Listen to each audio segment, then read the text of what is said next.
de comprendre. Alors moi, je vais utiliser mes mots pour parler un petit peu de cette dimension-là, à certains moments, mais attention, ce ne sont que des mots. D'accord ? Donc mon propos ici n'est pas du tout d'enfermer des notions qui sont finalement très personnelles, voilà, dans des choses figées, vous dire la vie c'est comme ça. Hein, donc c'est pas du tout mon propos. Mon propos c'est d'échanger sur mon expérience et puis après on pourra discuter, vous pourrez poser des questions un petit peu sur ce que j'aurais pu essayer de partager avec vous. Donc, avant d'aller plus loin, juste je vais reprendre quelques petites notions que j'ai pu découvrir dans mon parcours personnel en termes de un petit peu comment ce système-là marche et comment donc j'ai pu le faire le lien avec la dimension donc, énergétique. Donc voilà, je dirais, je vais faire un petit peu de théorie pendant quelques instants juste pour donner quelques éléments et après on pourra voir finalement comment ça fonctionne.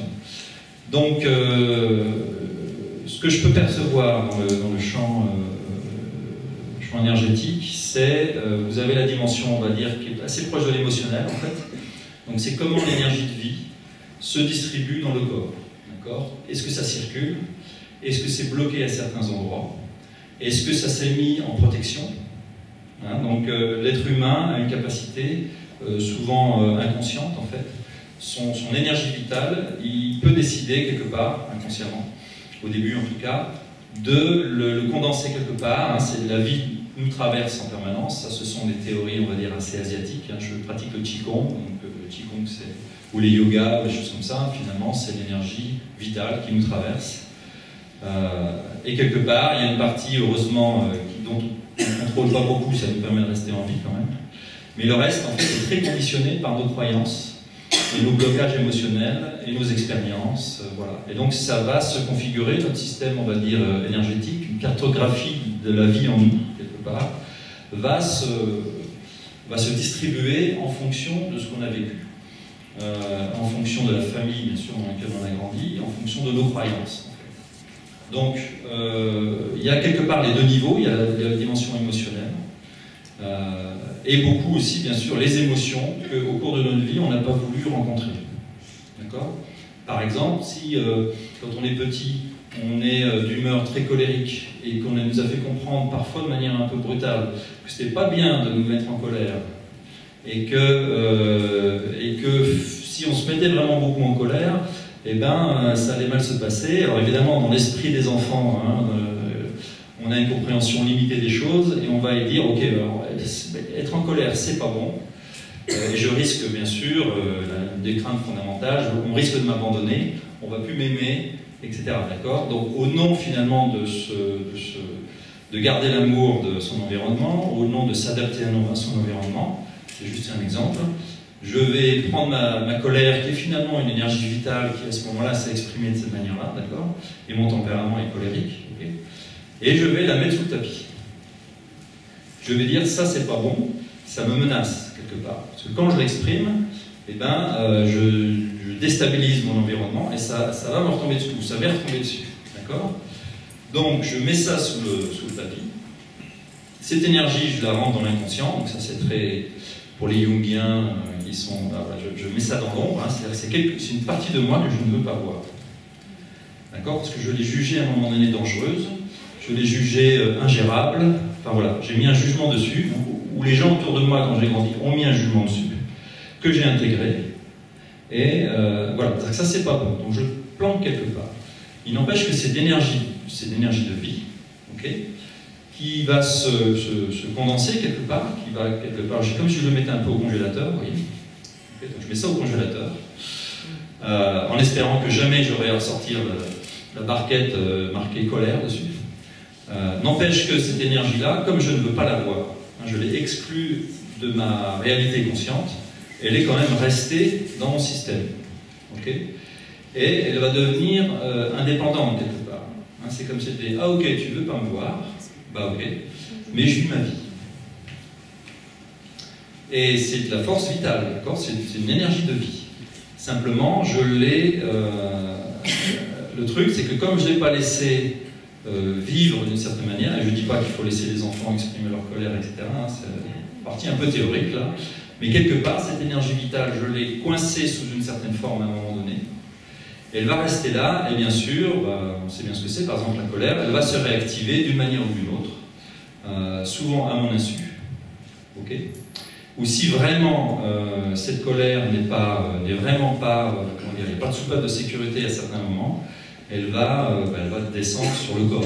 C'est-à-dire qu'au lieu de sortir par la conscience, elle va sortir par le bas, par le corps, quelque part. Donc ça, c'est ce qu'on appelle dans certains systèmes, c'est ce qu'on appelle le corps de souffrance. Alors, le corps de souffrance, c'est un agglomérat, donc ça, ce ne sont que des mots, d'accord, que des concepts, juste pour essayer un petit peu de vous faire comprendre un peu comment ça peut marcher selon ma perception. Donc le corps de souffrance, c'est une sorte c'est l'agglomérat en fait de nos énergies négatives, qu'on n'a pas voulu voir, et qui prennent une sorte de vie autonome. Ce qui peut expliquer qu'à certains moments, et ça nous est tous arrivé, un petit déclencheur, un petit rien du tout. On nous dit une petite phrase, on nous dit, voilà, où il y a juste un petit truc, je sais pas, une petite rayure sur la bagnole, par exemple, et on va rentrer dans une d'accord, ça, un petit événement en apparence anodin va déclencher à l'intérieur de nous une décharge émotionnelle vachement, oh non, je ne vais pas dire ça vachement dans mes conférences. Oh merde. Déclenche d'un seul coup, voilà, une réaction émotionnelle complètement disproportionnée, d'accord. Alors en général, ça on le voit bien chez les autres. On le voit moins bien chez soi. Okay. Alors ça peut être la colère, ça peut être d'un seul coup, moi par exemple, voilà, j'ai une tendance naturelle à être un petit peu dans la tristesse, voilà, c'est une de mes émotions dominantes. Et pendant longtemps, un petit truc me mettait très vite un petit peu en déprime comme ça, alors que à la base c'est rien. Hein. Quelqu'un d'autre vit exactement la même expérience et ça passe comme ça, d'accord. Donc ce corps de souffrance qui est une sorte d'agglomérat en fait. De souffrance émotionnelle à l'intérieur de moi, que je ne veux pas voir, et bien il est actif. Et il va se déclencher d'autant plus facilement que je ne veux pas le voir. Donc ça, c'est la dimension émotionnelle. Et bien sûr, elle est liée à une dimension mentale. Ce sont les croyances, en fait. Hein, la manière dont je vois le monde, la manière dont mes expériences m'ont conditionné à voir le monde, la manière dont les autres, bien sûr, dans le milieu dans lequel je l'ai grandi, on m'a dit comment il fallait voir le monde. Donc la dimension la culture, l'éducation, mes expériences personnelles, hein, qui ont dit, oula, alors là, ça, non. Okay. J'ai considéré que la vie, par exemple, ça devait être une lutte permanente. Ça, c'est une croyance assez classique, on va dire, dans notre société. La vie est une lutte. Par exemple, ça c'est une croyance. Et on reviendra un petit peu sur les systèmes de croyances parce que, effectivement, les choses que je me raconte sur le monde, parfois, à juste titre, hein, au moment où ça s'est passé, c'était juste ma conclusion. Le seul problème, c'est qu'une conclusion sur un événement un peu traumatique à un moment donné, j'ai tendance à la généraliser après sur la suite de ma vie. D'accord ? Ça, c'est assez classique.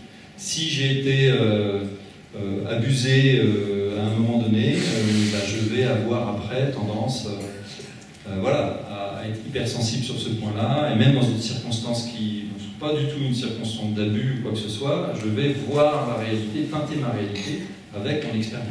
Ça, c'est classique. D'accord ? Alors le truc, c'est que ce système de croyance, évidemment, rentre en résonance avec mon système émotionnel. Il y a une sorte d'alliance, entre guillemets, diabolique, entre ce que je crois, ce que la vie est, d'accord, et la manière dont je réagis, bien sûr, à la vie, d'accord, à ce qui m'arrive. Et l'un renforce l'autre. C'est-à-dire que si à un moment donné, j'ai une vieille colère, d'accord, que j'ai jamais voulu voir, et je ne suis pas du tout jugeant quand je dis ça, je ne dis pas oulala, ils n'ont pas voulu voir leur colère, par exemple, c'est pas ça du tout. On est tous à peu près foutus de la même manière, il y a un tas de choses désagréables en nous qu'on ne veut pas avoir. C'est normal, c'est désagréable.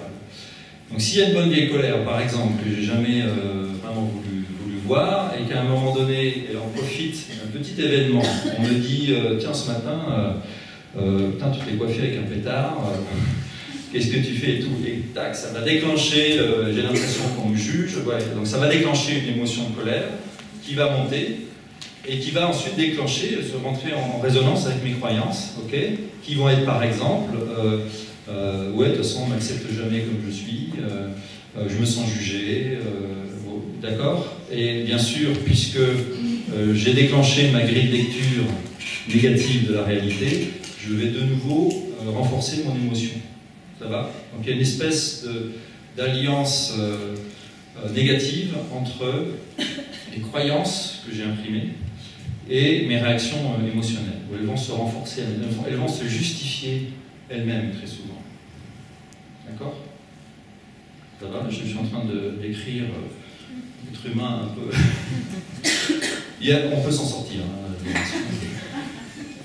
on peut s'en sortir. Alors, au niveau énergétique, donc ça va se voir, finalement comme des espèces de traces dans la tête, avec des choses qui viennent déformer ma réalité.